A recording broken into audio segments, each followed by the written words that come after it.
la acción que emprendió el presidente Chávez fue la lógica, la natural para avanzar y empezar a sentar las bases de un profundo cambio social. Y esas bases vinieron cuando el presidente, en su tercer decreto, llama a un referéndum consultivo sobre la viabilidad de una asamblea constituyente para refundar la república. Eso significaba consultar al pueblo si se creía que había que iniciar un proceso de cambios profundos y que esos cambios tenían que tener un basamento legal, jurídico y popular sobre todo.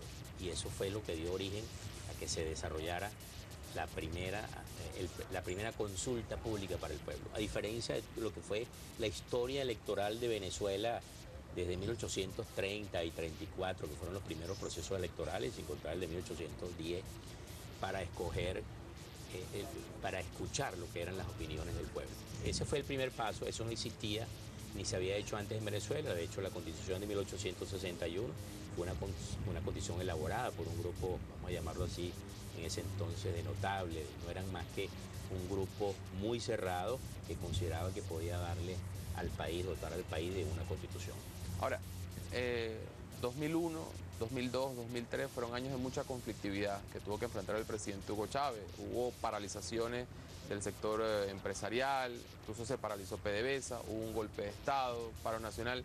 Esas circunstancias, ¿cómo son valoradas hoy para entender la realidad presente? Esas circunstancias por las cuales atravesó el gobierno. Sí, que no hay para los sectores conservadores un escenario para escoger o seleccionar quienes administran la autoridad del país, en este caso la ejecutiva o la legislativa, que hagan las leyes, que esté circunscrita exclusivamente al tema electoral. Existen distintos escenarios para ellos procurar acceder al poder. Y todos esos escenarios los ensayaron y los practicaron, los pusieron en funcionamiento desde la llegada del presidente Chávez al gobierno el 2 de febrero de 1999. Hicieron un paro petrolero, hicieron un paro nacional, hicieron un golpe de Estado, es decir, hicieron todos los escenarios que estaban a la mano, dispusieron de ellos. La revolución y el presidente Chávez a la cabeza lograron sobreponerse a toda esa embestida que fue durísima. Y yo creo que eso que ocurrió en el año 2000, 2001, 2002, es una enseñanza para lo que empezamos a vivir ahora en el 2014 y el 2013, que es toda una ofensiva económica para doblegar al gobierno por la vía de una guerra económica. Ese es uno de los elementos que debe servirnos de enseñanza lo que ocurrió en los años 2000, 2001 y 2002. Durante esos primeros años, los primeros 5 o 6 años de gobierno del presidente Hugo Chávez, no estaba planteado, digamos, el socialismo como una bandera.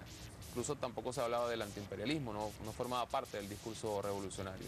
Años después comienza a ser así. ¿Cómo cambia la dinámica de los acontecimientos a partir de esa proclamación de la Revolución Bolivariana como una revolución de carácter socialista y además antiimperialista? Sí, no hay, cuando el presidente señalaba la necesidad de refundar la República, de atender a lo que eran los sectores más desposeídos del país, atender a lo que era la creación de una nueva estructura política, una nueva forma de gobernar. El presidente en el fondo lo que estaba diciendo es, vamos a ver cuál es el sistema político que está en sintonía con esto, que no es más que traducir en realidad los derechos del pueblo, de los ciudadanos. Y eso no es más que el socialismo.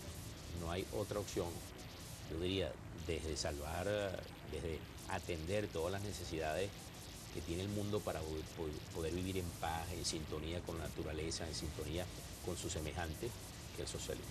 Eso es lo que vino describiendo y lo introdujo el presidente Chávez como término político en el año 2004 o 2005, ¿no? Ya dentro de lo que era la ratificación como resultado de una ratificación importante que fue el referéndum revocatorio que le hicieron al presidente en el año 2004 y que tuvo como resultado una victoria importantísima con un amplio margen de votos quienes deseaban que el presidente se retirara de la presidencia de la República. Usted ya mencionaba algunos datos acerca de las circunstancias sociales de Venezuela para 1999, sin embargo, nosotros queremos recordar algunos de ellos con mayor precisión. Vamos a colocarlos en las pantallas, nuestro equipo de producción ya se los va a poner. Queremos mencionarlos justamente para conocer una evaluación de Héctor Dávila acerca de qué tan positivo ha sido lo que se ha hecho y qué tanto tal vez ha faltado por hacer. Vamos a colocar en pantalla el término de lo que fue la pobreza extrema en nuestro país, o lo que era. De acuerdo con los datos que manejaba el Instituto Nacional de Estadística para 1998, la pobreza en Venezuela se ubicaba en 49% y la pobreza extrema, es decir, la miseria, alcanzaba el 21%. La llegada de la revolución fue una esperanza para la población, ya que a través de los diferentes planes sociales el panorama cambió radicalmente. En el año 2013, la pobreza se ubicó en 19,6% y la pobreza extrema en 5,5%. En Venezuela se han logrado importantes avances en educación primaria, en los índices de escolaridad, que se encontraban en 84% para 1998 y han pasado hasta el año 2011 a un 93%. En el caso de la educación secundaria, los índices estaban en el 98 en 48% y para el 2011 hubo un aumento a 73%. Viendo estos datos, uno podría concluir que ciertamente ha habido un avance importante. Yo le preguntaría, ¿ha sido suficiente? Porque desde algunos sectores se dice, bueno, con la cantidad de recursos que ha recibido el gobierno, el Estado venezolano durante estos años, se ha podido hacer mucho más. ¿Usted cree que ha sido suficiente se ha podido hacer mucho más? Yo pienso que esos datos que le han mostrado a los ciudadanos a través de este medio de comunicación describen lo que ha sido el enorme esfuerzo del presidente Chávez, de la revolución, de este proceso político para atender lo que son derechos fundamentales de los ciudadanos. Yo creo que allí hay una primera respuesta. Pero después hay una segunda reflexión que yo hago. Siempre para la revolución serán insuficientes todos los números que en positivo podamos mostrar. Nuestro objetivo es cubrir siempre, y de un proceso político que identifica las necesidades de los ciudadanos, siempre habrá una meta por conseguir. Es decir, cuando hablamos de los millones de estudiantes que están cursando estudios superiores, cuando hablamos de los estudiantes que reciben alimentación, cuando hablamos de la creación de unidades de salud para atender a los ciudadanos, cuando hablamos de esas cosas, cuando hablamos de todo un inmenso programa de construcción de vivienda que se está haciendo, todos esos son retos para los cuales nuestro esfuerzo nunca debe suspenderse. Nunca debe uno contentarse con los resultados que ha obtenido.